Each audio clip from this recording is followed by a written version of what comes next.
Meus irmãos, graça e paz a todos, estamos aqui para mais uma exposição bíblica e dessa feita nós iremos falar, baseado no texto de Hebreus, capítulo 1, versículos de 1 a 4, sobre as 8 excelências de Cristo.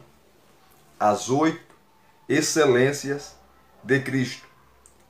Isso aqui é interessante porque nós iremos aprender que Cristo, Ele é Senhor sobre tudo e todos, Ele é Deus, Ele é eterno, Ele é o Filho eternamente gerado, enfim.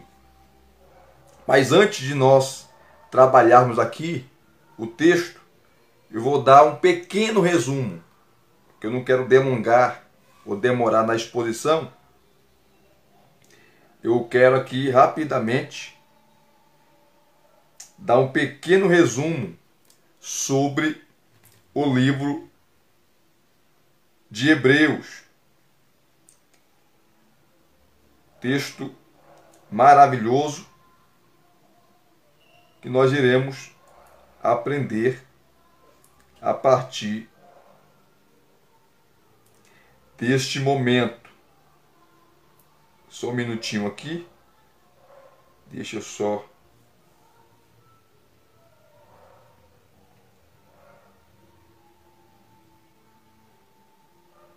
me situar aqui. Prontinho. Vamos iniciar essa maravilhosa exposição, como eu falei, dando o pequeno resumo do livro de Hebreus. Nós não sabemos quem escreveu esse livro. O Dr. David Allen, inclusive eu fiz o review no meu canal no YouTube. Essa exposição também eu estarei colocando lá no meu canal no YouTube. Estou aqui transmitindo pelo Facebook, mas estarei colocando depois lá no meu canal no YouTube essa maravilhosa exposição. David Allen, inclusive a Carisma, que publicou essa obra, ele escreveu uma tese dizendo que foi Lucas que escreveu o livro de Hebreus. A autoria lucana de Hebreus é o nome do livro. Só que é uma tese. Ele traz vários argumentos ali, da linguagem, comparando Lucas, o Evangelho de Lucas e o livro de Atos com Hebreus, enfim. O prólogo de Hebreus com o prólogo de Lucas. Ele dá fortes argumentos, mas não podemos afirmar que foi Lucas. Outros falam que foi Barnabé, Apolo. Paulo não foi. Paulo já foi descartado. É impossível. A linguagem é diferente, a teologia é diferente, a forma de citar as escrituras é diferente. Então, não foi Paulo. E nós não sabemos quem foi. Só iremos saber no céu. Quando chegarmos no céu, nós iremos saber quem escreveu esse maravilhoso livro. O livro foi escrito antes da destruição do Templo de Jerusalém, que aconteceu pelo Império Romano. O general Tito, ele vai a Jerusalém no ano 70. Não dá para falar aqui sobre as guerras ali que aconteceram, a revolta dos Zelotes, que era um partido radical, os judeus radicais. Era o Talibã na época, que se rebelaram contra o governo de Roma. E Tito foi lá para resolver a situação, o general Tito, e destruiu Jerusalém, destruiu o templo, matou milhares à espada. Foi uma carnificina. E quando você leu a carta aos Hebreus, o escritor ele dá a entender que o templo ainda estava de pé. Os sacrifícios aconteciam continuamente no templo construído ali por Herodes o Grande. Então, o livro foi escrito ali entre os anos 60, 62, 64, 66, aproximadamente, antes da destruição do templo no ano 70. Isso aí é um fato. É um fato. Outra coisa, o livro mostra que Jesus é superior. A palavra superior vai aparecer 13 vezes na carta. Jesus é superior aos anjos, capítulo 1 e capítulo 2. Jesus é superior a Moisés, capítulo 3. Jesus, ele é o nosso sábado, ele é o nosso descanso. E sendo nosso descanso, há um descanso para o povo de Deus, o capítulo 4. O capítulo 5, ele já começa a falar do sacerdócio de Cristo, segundo a ordem de Melquisedeque, porque a ordem araônica, a ordem de Arão, o sacerdócio levítico, era um sacerdócio local, só envolvia o povo de Israel. A ordem de Melquisedeque é superior, porque é um sacerdócio universal. O capítulo 6, ele vai falar ali do perigo da apostasia e da fidelidade de Deus. E a partir do capítulo 7, ele começa a falar sobre o sumo sacerdócio sobre o sumo sacerdócio de Cristo. Ou melhor, o sacerdócio de Cristo. O sacerdócio de Cristo, que é eterno, que é perpétuo, que é verdadeiro, que é autêntico, que é imaculado. Então, a partir do capítulo 7, ele fala sobre isso. O sacerdócio de Cristo, o sumo sacerdócio de Cristo. Isso aqui é interessante. Cristo é o nosso sumo sacerdote eterno, segundo a ordem de Melquisedeque, porque é uma ordem eterna, é uma ordem superior, é uma ordem universal. O capítulo 8, ele fala sobre a nova aliança, tá? Um texto maravilhoso. O capítulo 9, ele continua falando, e ele trabalha ali o sacerdócio de Cristo também. Ele trabalha no capítulo 9, fazendo um contraste com o tabernáculo de Moisés, tá? E falando que Cristo levou o sangue ao verdadeiro e autêntico tabernáculo, que é o tabernáculo celestial, que está nos céus. Ele levou o sangue lá, abrindo um caminho, né? A porta foi aberta, o véu foi rasgado. Agora todos nós adentramos, todos nós agora somos sacerdotes. Isso fala do sacerdócio universal de todos os crentes. Todos agora têm acesso a Deus, todos agora têm acesso à presença de Deus. O capítulo 10, ele fala a mesma coisa. O capítulo 11 é o capítulo dos heróis da fé, muito conhecido. O capítulo 12, ele traz disciplinas para nós, aconselhamentos, falando que nós estamos numa caminhada, numa corrida, e não podemos parar. E nós temos que olhar para Jesus, autor e consumador da fé. E o capítulo 13 é a parte final e as exortações finais. Isso aqui é interessante. E Hebreus também, os estudiosos chamam esse maravilhoso livro de o quinto evangelho. Porque enquanto os evangelistas Mateus, Marcos, Lucas e João falam do ministério terreno de Jesus, do ministério de Jesus aqui na terra, enquanto ele esteve aqui, Hebreus ele vai falar do seu ministério celestial. Enquanto os evangelistas falam do ministério terreno, Hebreus fala do seu ministério celestial e da sua função, ou uma das suas funções, que é interceder por nós. Ele é o nosso sumo sacerdote, eterno, segundo a ordem de Melquisedeque, e é ele agora que nos leva até Deus. Um homem não pode nos levar até Deus. Não existe nenhum mediador. O pastor não é mediador, o guru não é mediador, pai de santo, mãe de santo, feiticeiro, bruxo, mulá, muçulmano, ninguém, bispo, apóstolo, reverendo, ninguém, o papa, ninguém é o seu mediador. Ninguém pode te levar a Deus. O único que te leva a Deus, que te conduz a Deus, é Cristo Jesus. Ele é o nosso mediador entre Deus, tá, e os homens. Ele é o mediador entre Deus e os homens. 1 Timóteo capítulo 2, versículo 4, fala sobre essa verdade insofismável. Então, aqui alguns pequenos detalhes desse livro maravilhoso. Esse livro maravilhoso que você tem que ler, tem que estudar, tem que pregar, porque hoje muitos estão voltando à prática do judaísmo. É pastor usando quepá, usando tilit, é a arca da aliança no culto, é a volta às tábuas de pedra, é a volta às sombras. Cristo é a realidade. Quando Cristo chegou, eu não preciso mais da sombra. Tudo aquilo apontava para Cristo, mostrava Cristo. Então não preciso mais daquilo. Porque Cristo chegou e Ele é a realidade de todas as coisas. Então, a carta aos Hebreus nunca foi tão importante. Devemos pregá-la, mencioná-la e lê-la.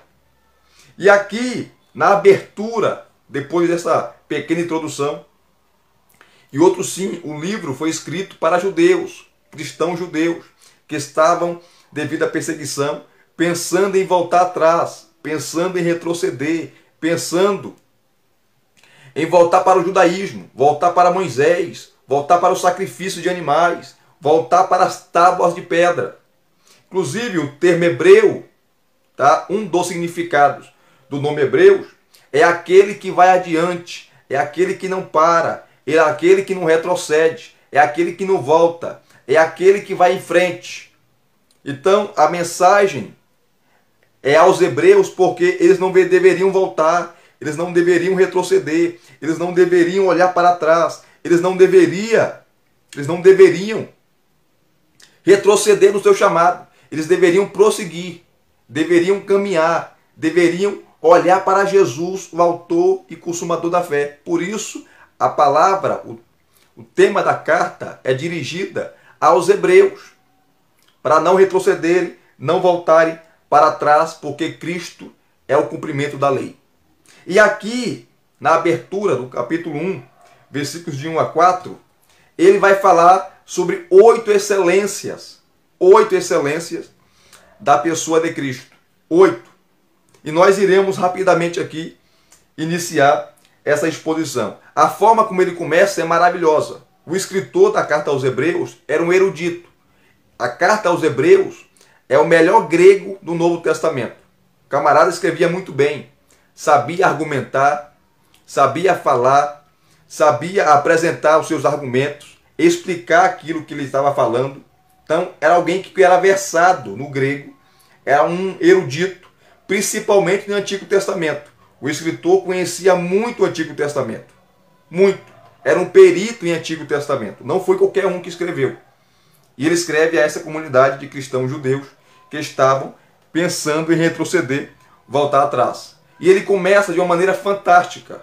Hebreus, quando você lê, você percebe um alto teor teológico, como ele começa. E a primeira coisa que nós devemos aprender, e a primeira excelência aqui da pessoa de Cristo, é que ele é a última revelação de Deus. Cristo é a última revelação do Pai. Não há novas revelações. Não há nada. Cristo, tudo parou em Cristo. Cristo é o cumprimento final. Porque a revelação do Antigo Testamento era progressiva e termina em Cristo. Tudo apontou para Cristo. Todas aquelas visões, revelações do Antigo Testamento apontavam para Ele. Então a primeira excelência que o escritor fala aqui é que em Cristo tudo se findou. Ele é a última revelação do Pai. Olha só o versículo 1, como ele começa. Antigamente, no passado, no Antigo Testamento, lá atrás, Deus falou. Falou como, Elias? Muitas vezes e de muitas maneiras. No passado, antigamente, Deus falou muitas vezes e de muitas maneiras. Aí você pergunta, mas a quem? Aos pais, aos nossos pais, lá do Antigo Testamento. A começar com Adão. A começar com Adão. Deus se manifestava a Adão na virada do dia, todo dia, quando terminava o dia. Deus vinha à tarde conversar com Adão. Todos os dias. Deus vinha visitar Adão, conversar com Adão, dialogar com Adão. E ali fala do relacionamento que o homem tinha, perfeito, entre Deus e o homem. Mas o pecado manchou. O pecado colocou um muro. O pecado colocou um obstáculo entre Deus e o homem. Depois Deus começou a se relacionar com o homem por meio dos sacrifícios. Você vê Abel e seu irmão Caim levando, primícias a Deus. E Deus atenta para o sacrifício e a oferta de Abel e não de Caim. Depois você vê ali os patriarcas, Deus se revelando a Abraão, Deus se revelando a Jacó, Deus se revelando a Isaac, Deus se revelando a Moisés, ao povo no deserto. Deus dá a lei ao povo, Deus institui os levitas, ou o sacerdócio araônico, para o povo levar os seus animais até os sacerdotes. E o sacerdote iria matar ou matá-los e depois oferecer a Deus em sacrifício para ele perdoar o povo, o pecado do povo. Então, Deus fala de muitas maneiras no Antigo Testamento. Deus, você vê anjos o tempo todo no Antigo Testamento vindo trazer mensagens. 3 anjos aparecem a Abraão. 2 vão para Sodoma e Gomorra, destruir a cidade. Você vê um anjo aparecendo a Josué, trazendo-lhe uma mensagem. Um anjo comunicando o nascimento de Sansão para o seu pai Manoá. Então você vê o tempo todo o anjo vindo e matando 185 mil assírios. Ali no texto, quando a Síria quer invadir Jerusalém, na época de Ezequias. Você vê os profetas também. Deus usando os profetas, porque os profetas, eles eram o porta-voz de Deus. Eles recebiam a mensagem de Deus e transmitiam ao povo. Deus falava também por meio do sacerdócio, pelo Urim e o Tumim, aquelas 2 pedras que os sacerdotes andavam no bolso. E aquelas pedras eram usadas para se descobrir a vontade de Deus. Por sonhos, por visões, por revelações, Deus falava. Então, essa introdução aqui é maravilhosa. Quando ele começa, antigamente, Deus falou. Deus não é um Deus mudo. Deus não é como uma estátua, um Deus de pau, de gesso, de ouro, de bronze, de alguma pedra preciosa. Não, Deus fala. E Deus falou muitas vezes. Leia o Antigo Testamento, um tempo todo você vai encontrar Deus falando, se revelando, mostrando. Tá? E não só muitas vezes, ele falou de muitas maneiras, que eu acabei de explicar aqui, por meio de sonhos, revelações, pelos profetas, pelo sacerdote, e assim sucessivamente. E assim sucessivamente, de muitas maneiras, aos pais, pelos profetas. Aos pais, pelos profetas. Aí o versículo 2, ele começa agora a falar e mostra que Cristo, depois de tudo isso, de Deus ter se falado de muitas vezes, Deus ter falado muitas vezes, de muitas maneiras, aos pais, ao povo do Antigo Testamento, pelos profetas, nesses últimos dias, tá? A NAA, tá? Que eu uso aqui nas minhas exposições, fala assim no versículo 2, mas nesses últimos dias, a expressão últimos dias aqui significa quando Cristo veio, ele inaugura os últimos dias. Quando Cristo veio, ele morre, ele é sepultado, ele é ressuscitado, ele manda o Espírito Santo, a igreja é inaugurada, inaugura-se os últimos dias, que vai da primeira volta de Cristo, tá? A sua primeira vinda, na verdade, a primeira vinda dele, que ele veio para morrer e consolidar a salvação, isso já foi feito, e se estende até a segunda vinda. Então, da primeira vinda até a sua segunda vinda, que nós estamos aguardando, se constitui os últimos dias. Mas nesses últimos dias, agora, no tempo atual, nessa dispensação, nos falou pelo Filho. Então, essa é a primeira excelência. A primeira excelência é que Cristo é a última revelação de Deus. Nós não temos mais revelações. Nós não temos mais visões. Deus não fala mais por esses artifícios, como falava no Antigo Testamento. Hoje ninguém pode se autodenominar profeta, que Deus só fala com ele.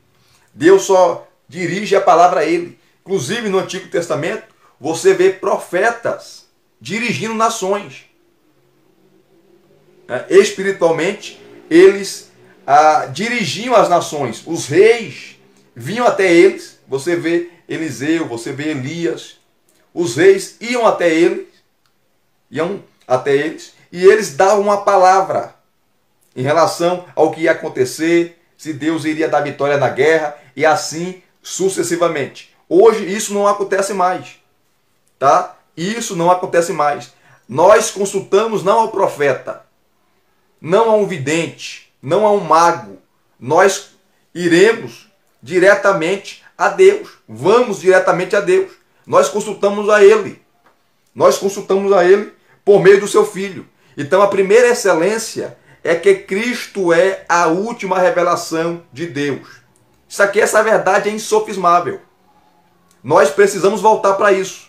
Eu sou pentecostal, tá? E às vezes nós pentecostais valorizamos a experiência, tá? Tiramos a escritura de lado.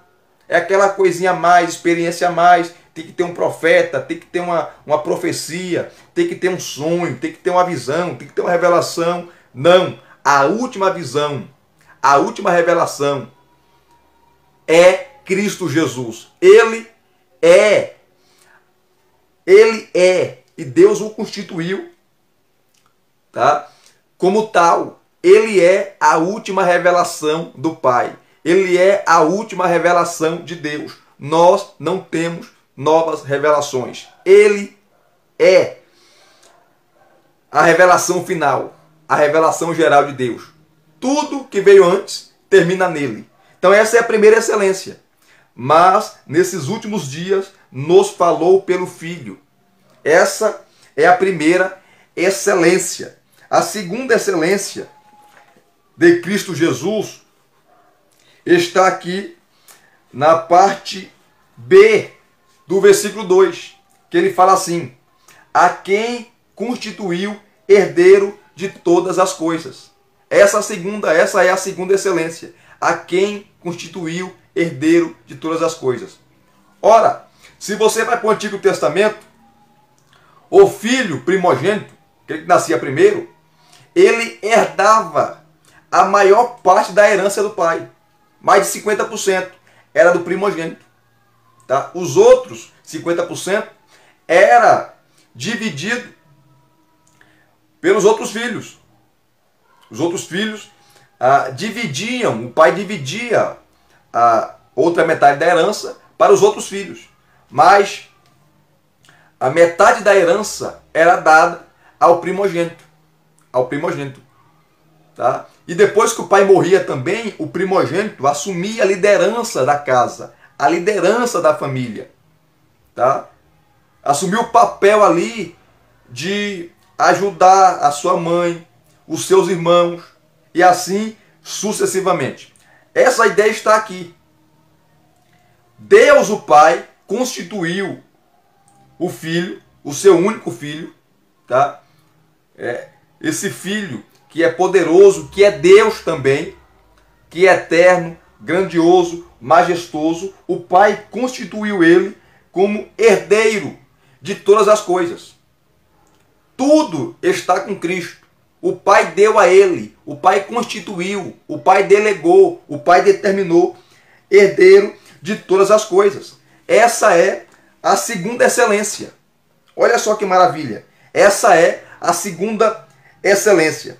Para expressar a excelência do Filho de Deus, o escritor de Hebreus descreve o que Deus fez. Deus nomeou seu Filho como herdeiro de todas as coisas. Um herdeiro, olha só, herda por direito tudo o que o Pai estipulou em seu testamento. O herdeiro herda por direito tudo o que o Pai estipulou em seu testamento. Então, no testamento de Deus, o Pai, ele estipulou que o seu filho iria herdar todas as coisas. Como único filho, Jesus herda tudo o que o Pai possui. Tá? Tudo o que o Pai possui. Incompreensível, ininteligível.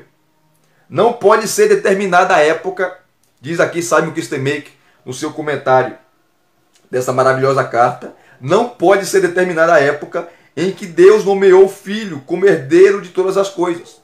O Filho pode ter sido designado herdeiro no eterno plano de Deus. Jesus pode ter sido nomeado herdeiro quando, na plenitude do tempo, ele entrou no mundo, ou quando ele anunciou a grande comissão. Toda a autoridade no céu e na terra foi dada a ele. Está em Mateus capítulo 28, versículo 18. Tá? E o escritor de Hebreus imediatamente esclarece o termo todas as coisas, ao dizer que Deus fez o universo por meio de seu Filho. Então, a segunda excelência aqui, já está mais que clara e explicada, é que Deus o Pai constituiu o Filho herdeiro de todas as coisas. Essa é a segunda excelência. Deus o Pai constituiu o Filho herdeiro de todas as coisas. Olha a excelência do Filho. E o Antigo Testamento apontava para isso o tempo todo. Tem vários textos do Antigo Testamento que falam sobre isso. Eu não vou falar aqui devido ao tempo. Não ia ficar muito grande a exposição e eu não quero cansá-los. Então é a segunda coisa. A segunda excelência. O Pai nomeou seu Filho herdeiro de todas as coisas. Tudo possui a Ele. Tudo Ele possui. Tá? Ele possui tudo. Tudo envolve aqui, né, o que você imaginar. O que você imaginar, o Pai deu a Ele, constituiu. Tá?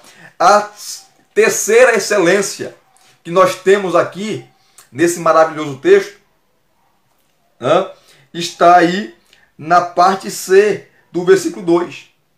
Quando o texto fala assim: e por meio de quem fez o universo. E por meio de quem fez o universo. Essa é a terceira excelência. Deus o Pai criou, o Filho também criou e o Espírito também criou. Você vê a Trindade em ação na criação. Aqui o escritor da carta está citando o Filho como Criador. Lá em Colossenses capítulo 1, versículo 15 e 16, mostra isso claramente. Tá? Todo o Novo Testamento mostra isso claramente. O Filho não foi criado como ensinam as seitas. O Filho é incriado, é inascido, porque ele é eterno. Tá? Deus não nasce. Deus não morre. O Filho, como Deus, ele não nasce, ele não morre. Como homem, sim, porque ele se encarnou. Ele se tornou homem, se tornou servo. Tá? Veio aqui e a encarnação trouxe limitações. Tá? Ele sentiu dor, ele sentiu cansaço, ele abriu mão por um tempo dos seus atributos divinos.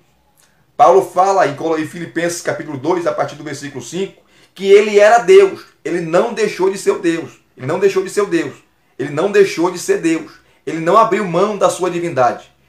Tá? Ele era Deus, ele abriu mão das suas prerrogativas divinas para vir aqui se tornar um homem e foi obediente à vontade do Pai até na cruz, onde ele morre, onde ele entrega-se pela humanidade para salvar, para perdoar e para redimir a todos, inclusive eu e você. Então, a terceira excelência é essa. A terceira excelência de Cristo é essa. Isso aqui é maravilhoso, queridos. Isso aqui é maravilhoso. É que é a parte C do versículo 2. Tá? É a parte C do versículo 2. Olhe para o texto. Tá? E pelo qual também fez o universo. O universo foi criado por ele. Tá? O Pai cria, o Filho também cria, o Espírito Santo também cria. Tudo que existe no universo, cada partícula, cada molécula, cada átomo, foi criado por ele. Foi estabelecido por ele. Tudo foi criado por ele. O mundo visível e o mundo invisível. O cosmos, o planeta, ou os planetas, né? As estrelas. E por aí vai, né? E assim sucessivamente. Essa é a terceira excelência. Tudo foi criado por ele. Tudo foi, aleluia. Isso aqui é maravilhoso, queridos. Tudo foi criado por ele e para ele. por meio dele. Cristo é, aleluia, Deus encarnado, o Filho de Deus, o eternamente gerado. Graças a Deus por isso. Isso aqui é maravilhoso. Isso aqui é muito forte, né? Como diz alguns amigos meus. Isso aqui é muito forte. Então essa é a terceira excelência. Essa é a terceira excelência. A quarta excelência você vai encontrar aí, tá? Você vai encontrar aí ainda no versículo, olha só, no versículo 3, que ele fala assim, ó: o Filho que é o esplendor, ou resplendor da glória de Deus. Essa é a quarta excelência. O Filho é o esplendor da glória de Deus. E esse resplendor está falando aqui, imagina, num sendeiro luminoso, num raio de luz. Imagina num irradiar de luz. É isso que significa. A palavra resplendor deve ser preferível às variações da palavra reflexo, que é fornecida por muitas traduções, como traz aqui a NAA. A lua recebe sua luz do sol e simplesmente reflete esses raios de luz para a terra. A lua não possui luz em si mesma, nem emana luz, porque ela não produz luz. Olha que interessante. A lua não possui luz em si mesma, nem emana luz, porque ela não produz luz. O sol, como corpo celeste, irradia a sua luz em todo o seu brilho e poder para a terra. Como comparação, podemos ver Cristo como a luz radiante que vem do Pai, assim como a luz do sol provém do sol. Jesus disse, está lá em João capítulo 8, versículo 12, eu sou a luz do mundo. Quem anda em mim, quem anda ou segue os meus passos, os meus ensinamentos, os meus conselhos, quem segue as minhas pisadas, não anda em trevas. Quem me segue não anda em trevas. Eu sou a luz do mundo. Ele irradia. Aonde chega essa luz, o pecado não fica. Aonde chega essa luz, as trevas vão embora. Porque Cristo é essa luz que irradia. E luz fala de clareza. Nada pode ser oculto. As trevas oculta. As trevas você não consegue ver. Mas quando chega a luz do Evangelho, que é Cristo Jesus, a mensagem de boas novas, tudo é esclarecido. Tudo pode ser visto. Tudo fica claro. Olha só, eu sou a luz do mundo. Ele é luz. E nele não há trevas. Ele irradia a luz da glória, da perfeição e da majestade de Deus. Tá? E o comentarista, um dos grandes comentários da carta aos Hebreus, é o Philip Edgund Hughes, observa que o resplendor de Jesus não é tanto a glória da deidade do Filho brilhando por meio de sua humanidade, mas a glória de Deus sendo manifesta na perfeição de sua humanidade, completamente harmonizada com a vontade de Deus. O resplendor de Jesus é derivado do Pai, embora ele mesmo seja luz. O Filho faz com que o resplendor do Pai seja manifesto, como João escreve no prólogo de seu Evangelho. Temos visto sua glória, a glória do unigênito, que veio do Pai, cheio de graça e de verdade. João capítulo 1, versículo 14. Tá? Cheio de glória. Essa palavra glória tem vários significados. Vários significados. Então, o Filho irradia. Ele é o resplendor da glória do Pai. O Filho mostra o Pai. Jesus falou, quem vê a mim, vê o Pai. Quem não recebe o Filho, não recebe o Pai. Quem não recebe o Pai, não recebe o Filho. Porque o mesmo propósito do Pai é o propósito do Filho. Eu e o Pai somos um. Um em unidade. Um em propósito. Não há discordância entre o Pai e o Filho. Não há briga entre o Pai e o Filho. Não há inveja entre o Pai e o Filho. Entre o Pai e o Filho. O Filho glorifica o Pai e o Pai glorifica o Filho. E o Filho é o resplendor da glória de Deus. É a quarta excelência. Veja como o escritor da carta aos Hebreus começa de maneira fantástica, maravilhosa, grandiosa, poderosa. Ele é o resplendor. Ele é a glória que irradia, essa luz que irradia.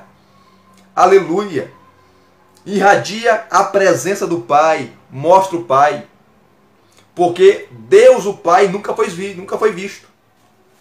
Tá? Ele é invisível, imutável, eterno, inacessível.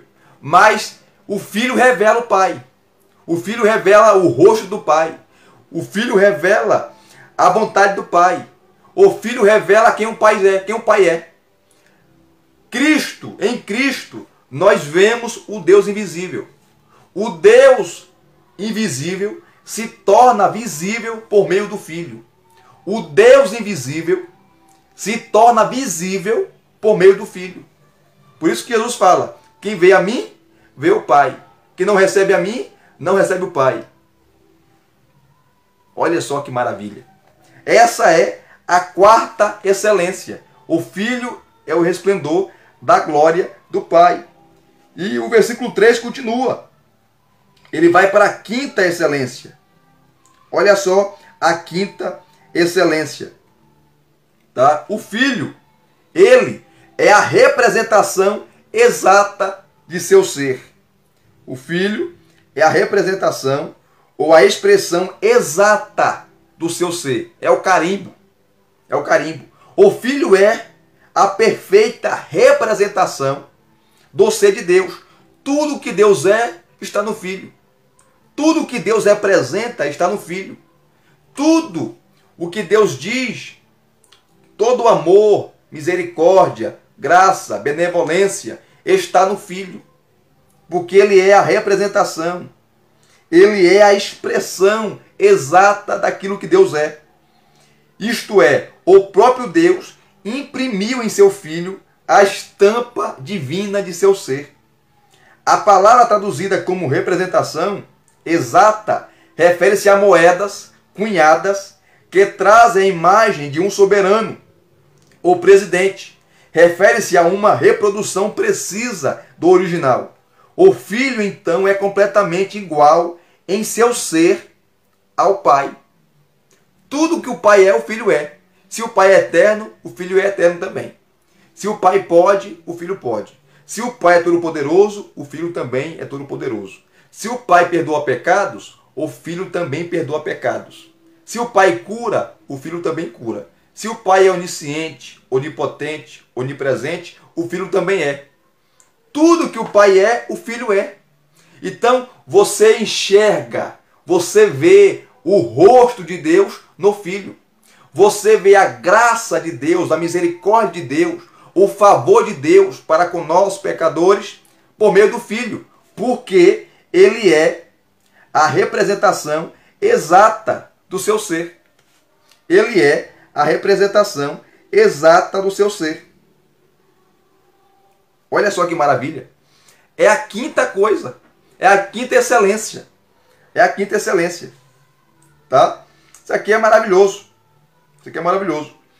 Tá? Então, refere-se a uma reprodução precisa do original. O Filho, então, é completamente igual em seu ser ao Pai. Todavia, ainda que uma impressão seja igual à matriz que faz a impressão, ambos existem separadamente. O Filho, que traz a mesma marca da natureza de Deus, não é o Pai, mas procede do Pai. Ele tem uma existência separada do Pai.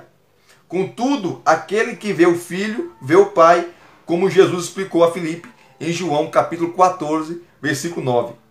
A palavra ser é, na verdade, um paralelo da palavra glória, pois ambos os termos descrevem a essência de Deus. Embora existindo separadamente, o Filho, como a representação exata do ser do Pai, é uma cópia perfeita da natureza de Deus.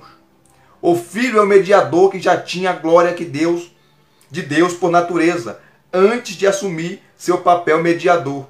O Filho carrega a impressão exata do ser do Pai desde à eternidade. Essa é a quinta excelência.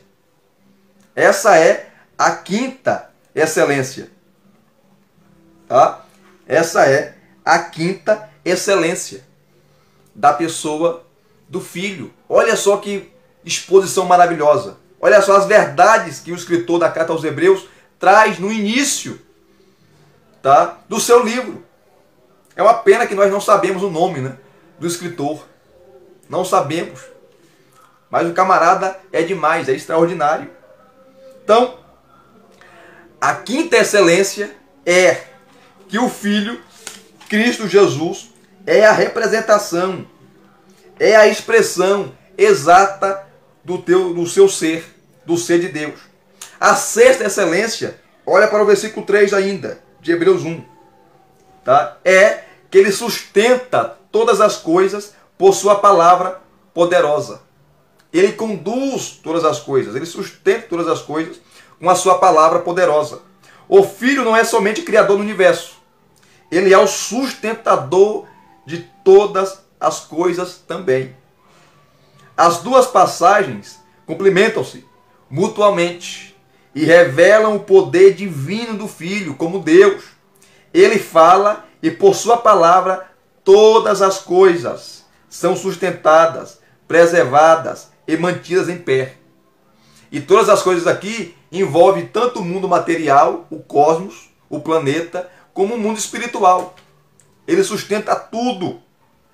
Essa parte do versículo, no original, está estritamente ligada à porção precedente por meio da partícula e, a qual, infelizmente, muitas traduções omitem, diz aqui o Simon Kistemaker no seu comentário da Carta aos Hebreus.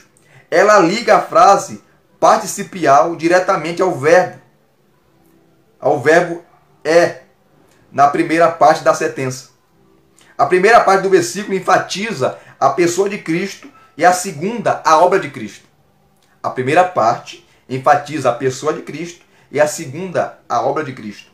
Começando com a discussão sobre o ser do Filho, o escritor continua com a explicação sobre a atividade do Filho, a qual envolve o cuidado de todas as coisas. Na verdade, a palavra que tem sido traduzida como que sustenta significa basicamente que carrega, que leva, que conduz. A palavra em si mesma significa um gesto para frente. Contudo, não no sentido da mitologia grega, em que Atlas, filho de Júpiter, carrega o mundo nas costas e cujo o movimento é vagaroso, porque o peso do globo quase o esmaga. Essa não é a ideia aqui. O Filho carrega, sustenta todas as coisas, tá? O Filho carrega todas as coisas para que levá-las a um fim designado, para levá-las ao fim designado. Ele faz isto mediante uma simples expressão vocal, só usando a sua voz, que ele termina por meio de sua palavra poderosa. Ele conduz, ele sustenta, ele carrega todas as coisas por meio de sua palavra poderosa. Essa é, tá, a sexta excelência de Cristo. Ele sustenta todas as coisas, não com o seu braço, não segurando, né, forçando, carregando peso esmagador. Não, ele sustenta tudo, ele conduz tudo, ele carrega tudo por meio de sua palavra. Só com a palavra ele sustenta todas as coisas, porque a sua palavra é poderosa. Ele é Deus, ele pode fazer. É a sexta excelência. A sétima excelência está ainda no versículo 3, quando ele fala: após ter providenciado a purificação de nossos pecados, ou depois de ter feito a purificação dos nossos pecados, ou dos pecados, tá? Dos pecados. Essa sentença indica uma continuação na obra redentora de Cristo. Ele realizou sua obra mediadora ao completar e entregar sua vida terrena como sacrifício na cruz, para a remoção dos pecados. Por meio do seu sacrifício, ele nos perdoou, nos libertou, nos purificou, regenerou, justificou. Ele colocou a sua justiça na minha conta, na nossa conta, nos perdoando e nos declarando justos. A nossa dívida com Deus era muito alta. A sua dívida era muito alta. Nós não poderíamos pagar essa dívida. Quem pagou a conta foi Cristo. Isto é justificação. Cristo colocou na minha conta, na sua conta, na nossa conta, a justiça dele. Depositou na nossa conta a sua justiça, nos declarando justos. Nós não devemos mais nada. Estamos quites com Deus porque ele pagou a conta. Ele pagou o preço. Então, após ter providenciado ou feito a purificação dos pecados, assentou-se à mão direita de Deus. Então, a sétima coisa, a sétima excelência de Cristo é que ele providenciou a nossa salvação. É que ele providenciou a nossa purificação. Ele nos perdoou. Ninguém mais fez isso. Só Cristo. Só Cristo. Tá? De acordo com a lei mosaica, o sumo sacerdote tinha de fazer uma expiação no dia da expiação para limpar o povo de Israel de todos os pecados. O sumo sacerdote era único, era um pecador e, portanto, fazia seu trabalho de modo imperfeito. Enquanto que Cristo, como aquele sem pecado e o verdadeiro sumo sacerdote, realizou a obra de purificação de modo perfeito, não como os sacerdotes da ordem antiga, da ordem levítica. O sumo sacerdote nos tempos do Antigo Testamento necessitava de sacrifício de animais, primeiro para limpar-se a si mesmo e depois para remover os pecados do povo. Cristo foi simultaneamente o sumo sacerdote e o sacrifício quando se ofereceu para a purificação dos pecados de seu povo. O Filho ofereceu de uma vez por todas a si mesmo na cruz para expiar nossos pecados. É usado o plural, para o conceito de pecado. Depois de sua obra mediadora estar completa, o Filho ascendeu ao céu e tomou o seu justo lugar de honra ao lado de Deus, o Pai. Olha só, um estilo, diz Simon Kistemaker, um estilo tipicamente hebraico, talvez para evitar ofender alguns de seus leitores judeus. O autor refere-se a Deus como a majestade no céu. É claro que em outros lugares da epístola ele usa livremente o nome de Deus. Então, a sétima excelência de Cristo aqui é que após ele ter providenciado a purificação dos pecados, ou melhor, ele providenciou a purificação dos nossos pecados por meio da sua morte expiatória, sacrificial, vicária, substitutiva na cruz do Calvário. Que excelência, que coisa maravilhosa, que coisa grandiosa, que coisa extraordinária, magnífica, estupenda. E a oitava e última excelência, a oitava excelência, está na última parte do versículo 3, quando ele fala: assentou-se, após ter providenciado a purificação dos pecados, ele assentou-se à mão direita da majestade no céu. Ele assentou-se à direita da majestade nas alturas, diz a NAA. Então, a oitava excelência é que ele tomou, depois de ser morto, sepultado, ressuscitado e ir assunto aos céus, ele assentou-se à direita de Deus. É interessante que a Bíblia nunca vai mencionar a mão esquerda de Deus. Já percebeu? Nunca vai mencionar. Porque naquela época, a mão direita era a mão do poder, é a mão da honra, é a mão da força, é a mão da graça, da misericórdia. Quando um rei ia estender o cetro para alguém, ele estendia com a mão direita. Ele segurava o cetro com a mão direita. Quando ele ia honrar alguém, ele colocava a sua direita. colocava à sua direita.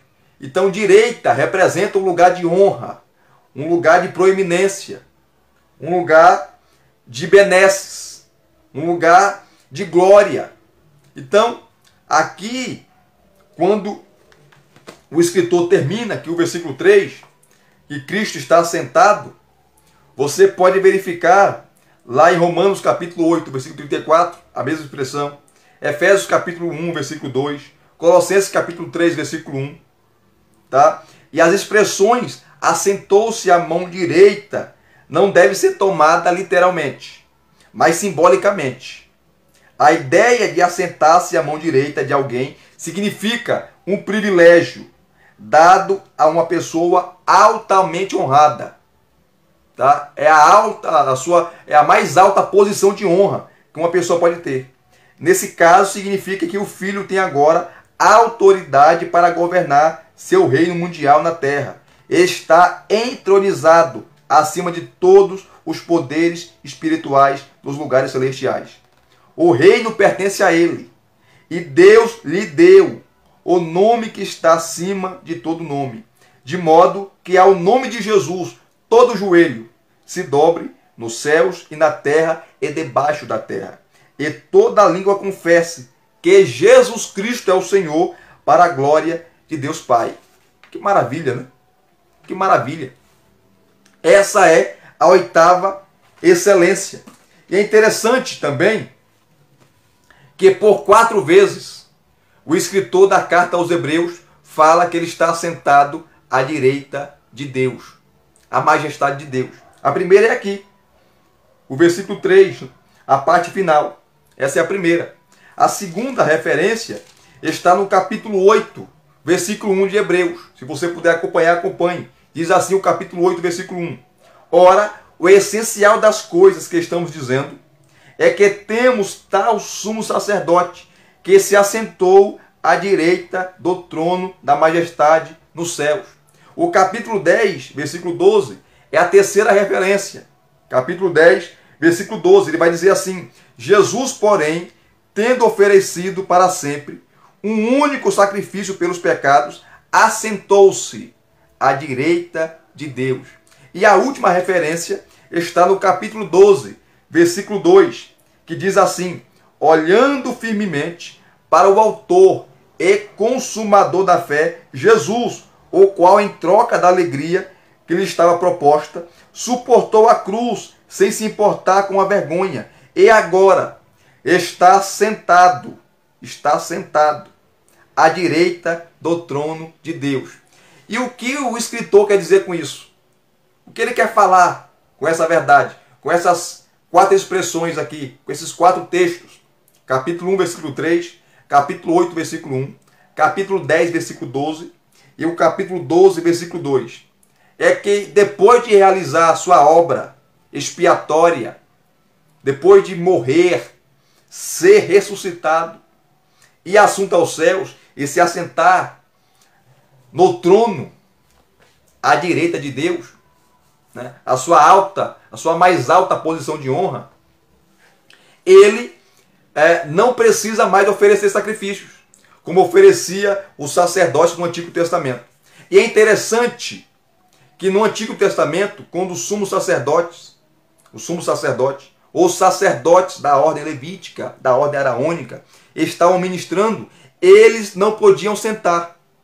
O seu trabalho era contínuo, todos os dias, direto. Eles não podiam sentar. Não tinham uma cadeira no tabernáculo. Eles não poderiam descansar. Cristo Jesus está sentado. E essa ideia de estar sentado é uma ideia que traz a reflexão que tudo está completo. Não há mais nada para fazer. Não há mais nada para realizar, porque a sua obra está completa. A sua obra está completa, foi perfeita, e ele realizou uma única vez, acabando com os sacrifícios de animais da antiga aliança. Então, voltar para a antiga aliança, voltar para Moisés, voltar para a lei, voltar para as tábuas de pedra, é loucura, porque tudo aquilo apontava para Cristo. O ritual levítico, os animais sacrificados apontavam para Cristo. como perfeito e único sacrifício. Por isso ele está assentado, porque a sua obra foi completa, está realizada. Ele está assentado, né, nas alturas, à direita de Deus, porque a sua obra foi realizada. Não é mais necessário matar boi, matar bode, matar ovelha, matar carneiro. Não é preciso, porque Ele é o nosso Cordeiro. É Ele que é, aleluia, Ele fez aquilo que os animais não poderiam fazer. Ele fala no capítulo 10 também, que aquilo que o sangue de touros não fez, o sangue dos novilhos não fez, de bode, de ovelhas, das vacas, dos animais que eram imolados, não fizeram aquilo que o sangue desses animais não fizeram, o sangue de Cristo fez de uma vez por todas, nos purificando, nos perdoando e nos salvando. Então essa é a oitava excelência. Cristo está sentado à majestade de Deus nas alturas, porque ele realizou a sua obra vicária na cruz do Calvário. E o versículo 4, nós iremos encerrar aqui, ele fala assim: tendo se tornado tão superior aos anjos, quanto herdou mais excelente nome do que eles. Mais excelente nome do que eles. E a partir do versículo 5 ele vai falar, mostrando vários textos do Antigo Testamento, que Jesus é superior aos anjos. Então, depois de ele fazer tudo isso, né, tendo se tornado tão superior aos anjos, porque anjos é criatura, ele é criador. Anjo é servo, ele é senhor. Anjo recebe ordens, Cristo manda. Anjo foi criado, Cristo é incriado, é inascido. Ele é Deus, ele é Senhor, ele manda em tudo. Por isso que ele é superior aos anjos, nem em comparação.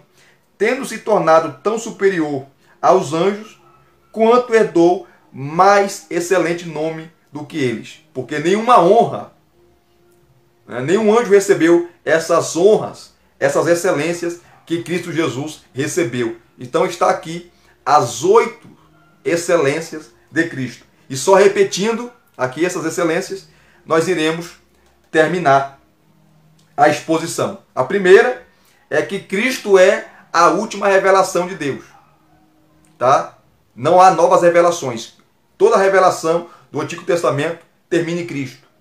Ele é a última revelação do Pai. Nesses últimos dias, nos falou pelo Filho, por meio do Filho. A segunda excelência é que o Pai constituiu ele herdeiro de todas as coisas. É a segunda excelência.